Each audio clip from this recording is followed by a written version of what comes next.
Hello everyone, welcome to my YouTube channel the crazy scholar one. जैसे कि आपको पता है, हमने अपनी पुरानी वीडियोस में इमरजेंसी का जो टॉपिक है वो ख़त्म कर लिया है। आज की वीडियो में हम अपने न्यू टॉपिक की बात करेंगे, दैट इज़ जुडिशरी। आज की वीडियो में हम बात करेंगे जुडिशियल सिस्टम की, जुडिशरी की। सो स्टार्ट करते हैं। जब हम जुडिशरी की बात करते हैं तो हम अपने जुडिशियल सिस्टम की बात करते हैं और हम बोलते हैं कि इंडिया का जो जुडिशियल सिस्टम है वो independent, integrated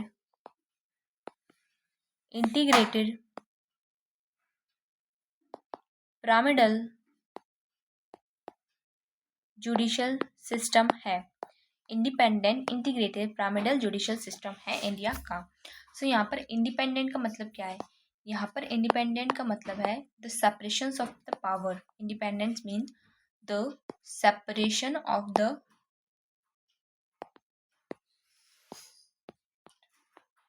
powers, that is legislative, executive and judiciary. तीनों के पास अपनी खुद की पावर्स हैं, कोई किसी के ऊपर डिपेंड नहीं है और कोई किसी के नीचे नहीं है। ठीक है, तो ये क्या हो गया? सेपरेशन ऑफ पावर हो गया। और ये सेपरेशन ऑफ पावर जो बोला था सुप्रीम कोर्ट ने, वो बोला था in the Naresh Mirajkar case. Supreme court ने इस केस में बोला था कि जब भी जुडिशरी अपने एडमिनिस्ट्रेटिव फंक्शन करेगी, देन वो स्टेट कहलाएगी। अदरवाइज अगर वो अपने जुडिशियल फंक्शन कर रही है then it is not state. ठीक है, इंडिपेंडेंट का मतलब सेपरेशन ऑफ पावर हो गया। सेकंड टर्मिनोलॉजी आती है इंटीग्रेटेड। इंटीग्रेटेड का मतलब है कि हमारी पूरी entire country has one judicial system.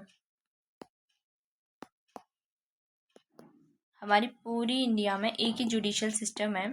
Supreme court, high court, subordinate courts, district courts वगैरह जो हैं, ये सब क्या करते हैं? ये सब एक ही लॉ को फॉलो करते हैं। हमारे पास एक ही लॉ है जिसको हम लोग फॉलो करते हैं, दैट इज इंटीग्रेटेड।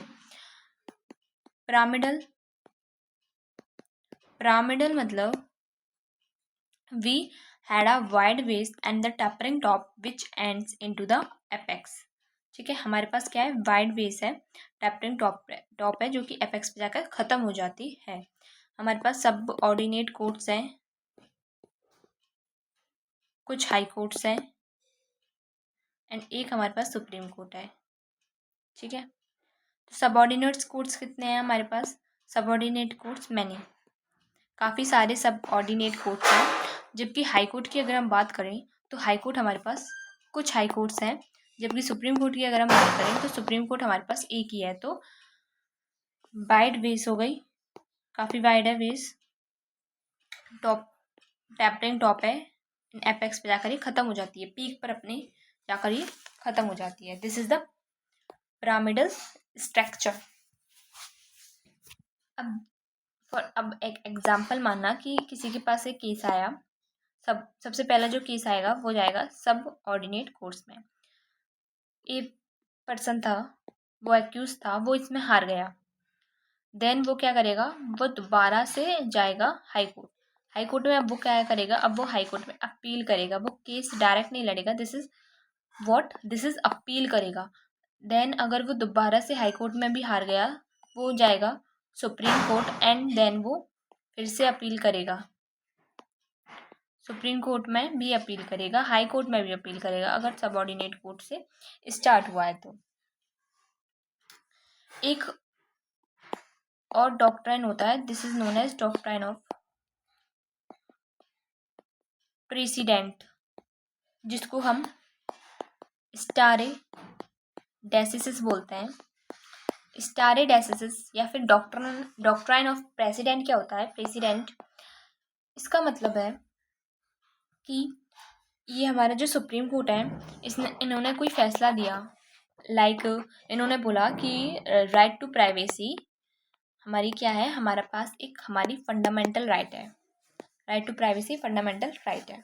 तो ये क्या हो गया? ये एक प्रेसिडेंट हो गया एंड इस प्रेसिडेंट को हाई कोर्ट को as well as the supreme court को मानना ही पड़ेगा। High court and subordinate courts bound by this precedent. ऐसे मानो हाई कोर्ट ने कोई प्रीसिडेंट दिया, देन कोई ऑर्डर दिया और वो प्रेसिडेंट की तरह एक्ट कर रहा है, then subordinate courts in its jurisdiction, जितने भी सबऑर्डिनेट कोर्ट हैं जो कि हाई कोर्ट की ज्यूरिडिक्शन में आते हैं, उनको ये प्रेसिडेंट मानना ही पड़ेगा। ठीक है, this is known as doctrine of president. ऐसे ही एक और डॉक्ट्राइन आता है, doctrine of separation of powers. Doctrine of separation of powers. ये जो doctrine of separation of power है, इसका मतलब है कि पावर जो है हमारी डिवाइडेड है in the legislative, executive and judiciary system. ये जो सबसे पहले ये जो डॉक्ट्राइन था वो फ्रेंच फिलोसफर थे मॉन्टेस्क्यू,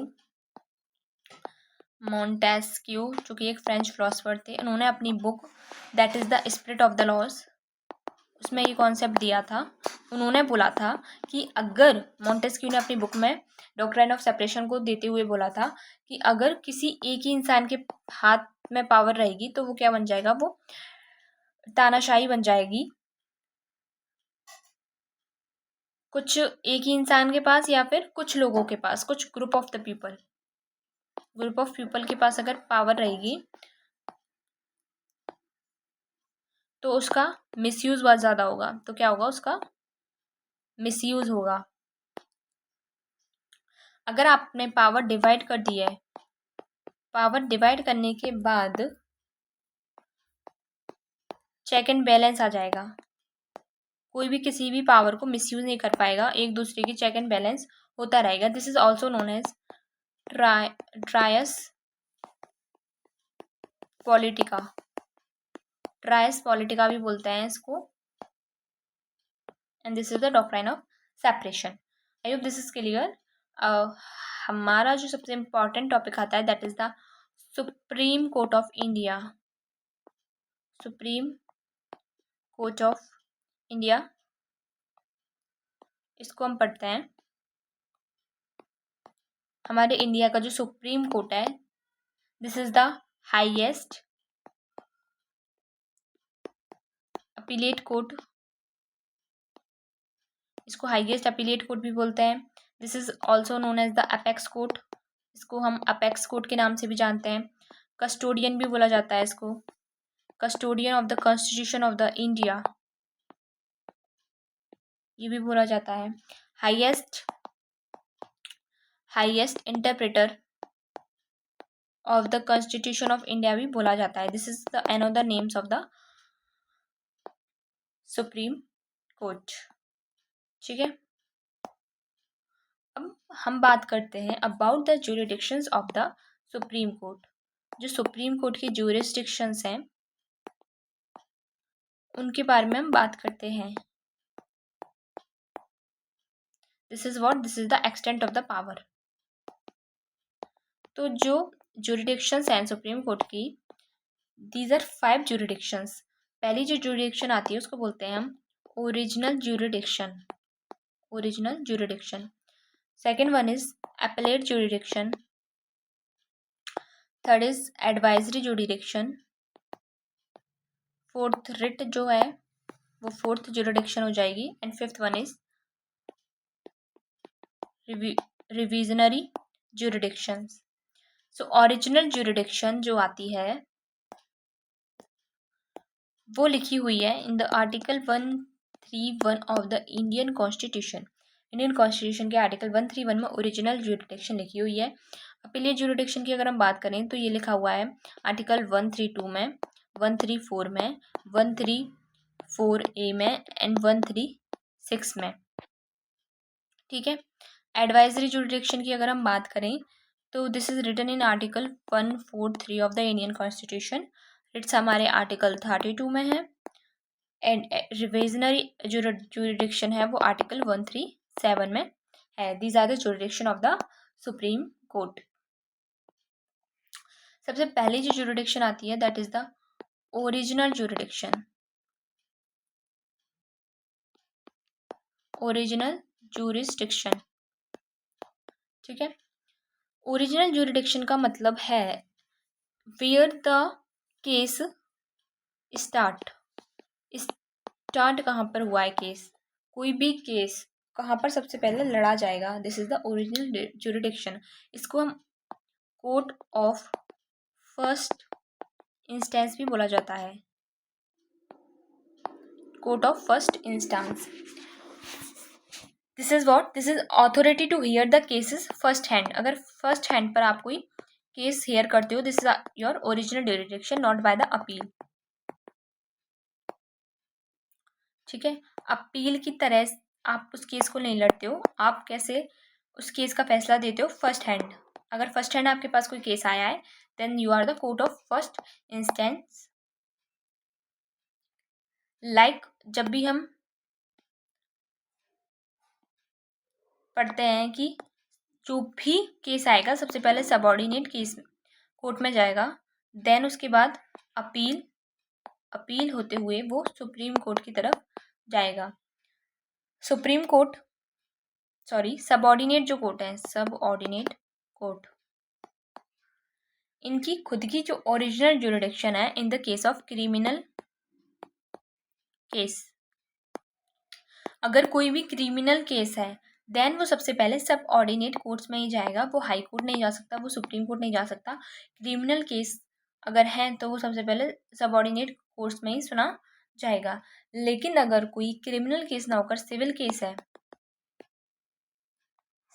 है तो वो सबऑर्डिनेट और हाई कोर्ट दोनों में सुना जा सकता है। सो हम क्या बोलेंगे, आइदर द सबऑर्डिनेट कोर्ट और the high court can be the court of original jurisdiction in the case of civil cases. जहाँ पर केस सबसे पहले सुना जाएगा फर्स्ट हैंड में, उसी को क्या बोल देंगे हम, ओरिजिनल जुरिडिक्शन बोल देंगे। सुप्रीम कोर्ट कभी भी केस ऑफ फर्स्ट इंस्टेंस नहीं होते, रिट में वो फर्स्ट इंस्टेंस हो सकते हैं, अदरवाइज कोई भी केसेस में ज़्यादातर जनरली वो फर्स्ट इंस्टेंस नहीं होते। रिट भी under article 32 only for the violation of the fundamental rights. तो आप डायरेक्टली रिट लगाकर सुप्रीम कोर्ट जा सकते हो, ये हमने पढ़ा भी था। बट इसके अलावा भी supreme court of first instance हो सकते हैं from the article 131 of the Indian Constitution. Article 131 also provide the original jurisdictions of the Supreme Court. तो original jurisdiction of the supreme court में है, first dispute between centre and the state, second dispute between state and state, third one is dispute between center and states, more than one state, ठीक है। या तो centre और state के बीच में कोई भी डिस्प्यूट हो, या स्टेट के बीच में डिस्प्यूट हो, या फिर सेंटर या फिर एक से ज़्यादा स्टेट के बीच में डिस्प्यूट हो, तो ये डायरेक्ट ये केसेस जो हैं वो सुप्रीम कोर्ट के पास जाते हैं। Supreme court has the original jurisdiction in these cases. I hope this is clear to all. Second one जो हमारे पास आती है jurisdiction that is appellate jurisdiction. Appellate jurisdiction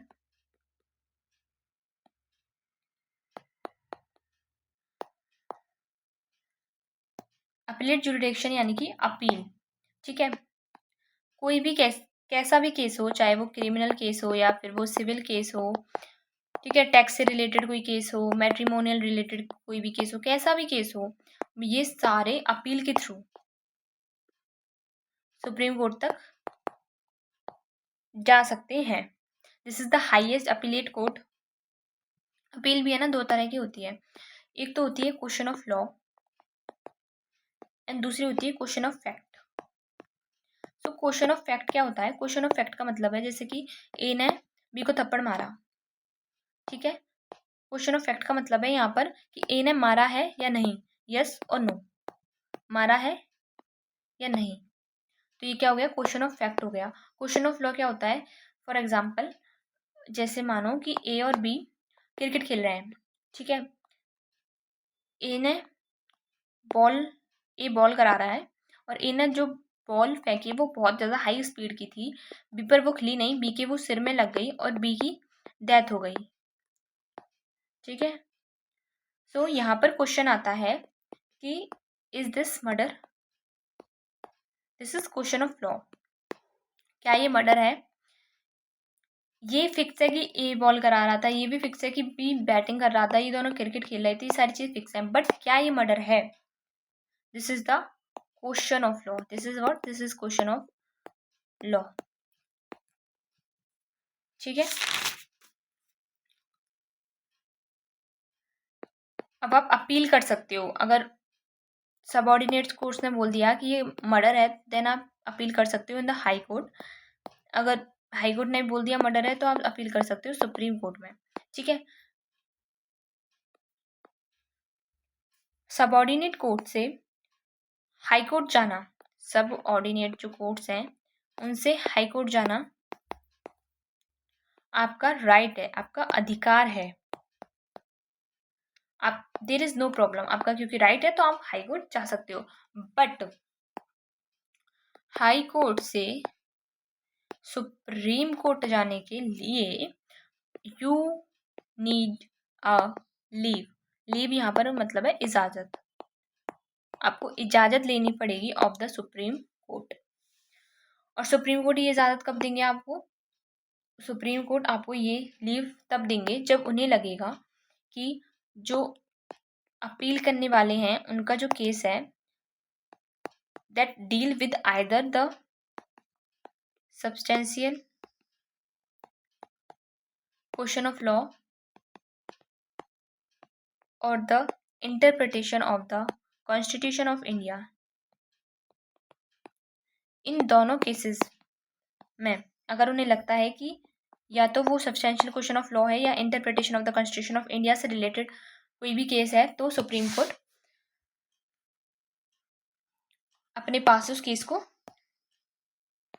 ले लेंगे, ठीक है। बट इसके लिए भी सबसे पहले एक अपीलियंट को जिसे अपील लगानी है उसे एक SLP फाइल करनी होती है, must file the SLP। SLP क्या होता है, special leave petition under article 136, under article 136 एक स्पेशल लीव पिटीशन एक अपीलियंट को फाइल करनी होती है। इसमें जो अपीलियंट है वो एक समरी टाइप में बनाता है एंड समरी में वो सब कुछ बता देता है और उसको कोर्ट को ये सेटिस्फाई कराना होता है कि this matter is dealed with the substantial question of law और the interpretation of the constitution of India. इन दोनों ही केसेस में अगर सुप्रीम कोर्ट को लगता है कि या दिस इज फॉलो द या फिर this case is deal with the substantial question of law और interpretation of the constitution of India, then supreme court leave दे देते हैं। अदरवाइज उसको ट्रैश कर देते हैं, ठीक है। SLP की जो सक्सेस रेट है इज लेस देन 1%, 1% से भी कम है सक्सेस रेट, मतलब जितने भी SLP आते हैं ज़्यादातर वो सभी रिजेक्ट हो जाते हैं। SLP जो है ये this is the discretionary nature, यानी कि सुप्रीम कोर्ट की मर्जी है, वो देना चाहे तो दे सकते हैं, अगर नहीं देना चाहते तो नहीं देंगे। आर्टिकल 136 में ये लिखा हुआ है and this is the discretionary in nature. मैंने कहा था कि कोई से भी केसेस आप सुप्रीम कोर्ट में जाके अपील कर सकते हो और ये लिखे हुए हैं हमारे अलग अलग आर्टिकल्स में, जैसे कि आर्टिकल 134 है, this deal with the appellate jurisdiction of the supreme court related to the criminal matters. अगर कोई क्रिमिनल मैटर है तो आर्टिकल 134 के अंडर आ जाएगा वो एंड देन आप अपील कर सकते हो। आर्टिकल 133 है, उसमें जितने भी सिविल मैटर्स हैं उनकी अपीलेट जुरिडिक्शन लिखी हुई है। ठीक है, तो ये सब लिखा हुआ है हमारे कॉन्स्टिट्यूशन में। लेकिन आपके पास इसके अलावा एक और ऑप्शन है, वो है हाई कोर्ट। अगर हाई कोर्ट खुद आपको एक सर्टिफिकेट दे दे अंडर आर्टिकल 134A, और हाई कोर्ट खुद ये बोल दे कि सुप्रीम कोर्ट को ये जो केस है उसको सुनना चाहिए, must hear this matter, then you don't need article 136। आपको फिर article 136 that is the SLP उसकी ज़रूरत नहीं है, अगर हाई कोर्ट खुद आपको सर्टिफिकेट दे दे अंडर आर्टिकल 134A। ठीक है, सो अगर हाई कोर्ट को लगता है कि ये सब्सटेंशियल क्वेश्चन ऑफ लॉ है, तो हाई कोर्ट डायरेक्ट रेफर कर सकते हैं इसको टू द सुप्रीम कोर्ट, या फिर हाई कोर्ट को लगता है कि ये जो क्वेश्चन आया है इसका आंसर सिर्फ सुप्रीम कोर्ट दे सकते हैं या फिर सुप्रीम कोर्ट को देना चाहिए, तो भी वो रेफर कर सकते हैं इस मैटर को to the supreme court under article 134A of the Indian constitution. यहाँ पर कोई भी SLP की ज़रूरत नहीं है, याद रखना। हम पढ़ते हैं जब कोर्ट स्ट्रक्चर को, तो हम क्या पढ़ते हैं, सबऑर्डिनेट कोर्ट्स हैं। ठीक है, इनसे अपील हुई, हाई कोर्ट में गई, हाई कोर्ट अपील करेगा, देन सुप्रीम कोर्ट के पास जाएंगे। लेकिन अगर कोई इंसान सुप्रीम कोर्ट के फैसले से खुश नहीं है, देन इसके आगे वो अपील कर सकता है या नहीं कर सकता, इसके आगे वो अपील नहीं कर सकता। हाई कोर्ट सुप्रीम कोर्ट से आगे अपील करने के लिए कोई कोर्ट ही नहीं बचा है, तो वो अपील कहाँ करेगा। बट उसके पास एक रिव्यू सिस्टम भी है, रिव्यू पावर्स भी हैं हमारे सुप्रीम कोर्ट के पास अंडर आर्टिकल 137।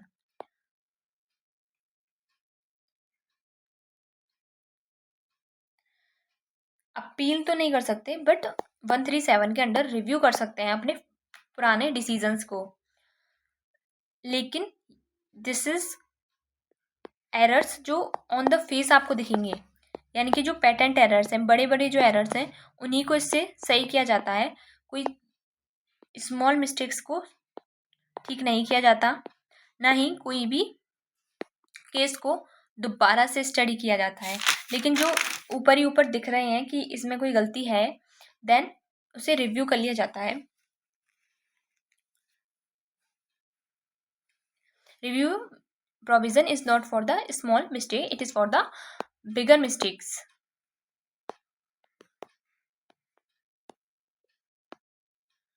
कोई भी पेटेंट मिस्टेक हो जाती है, ग्रेव एरर आ जाता है पुराने डिसीजन में, देन रिव्यू होता है।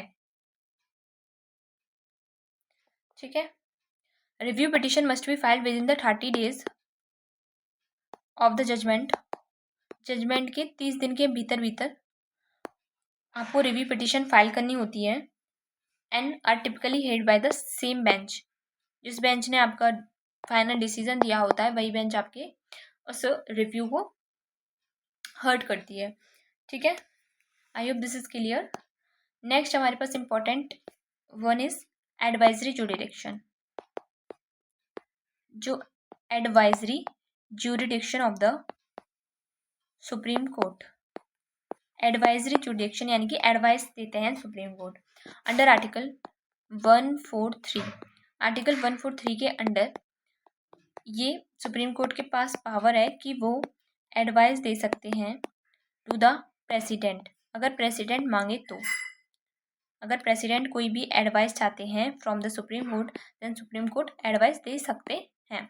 आई यूज द टर्म सकते हैं, it's mean it is may, this is non binding. ठीक है, प्रेसिडेंट मांगने के लिए भी बाध्य नहीं है, ना ही सुप्रीम कोर्ट देने के लिए बाध्य है।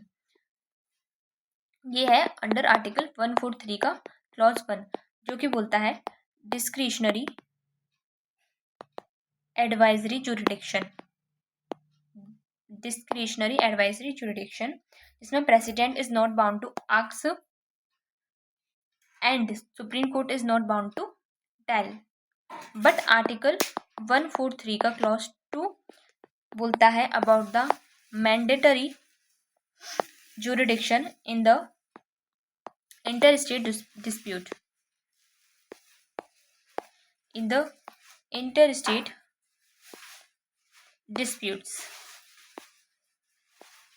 ठीक है, मैंडेटरी जुरिडिक्शन है, यहाँ पर आपको एडवाइस देनी ही देनी पड़ेगी।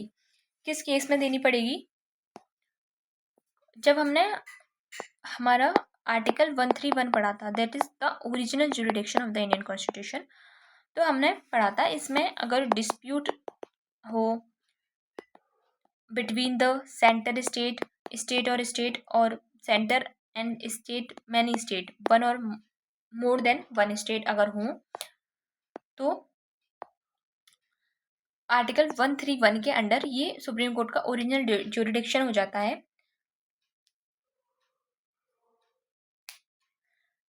इसमें सुप्रीम कोर्ट खुद फैसला लेते हैं।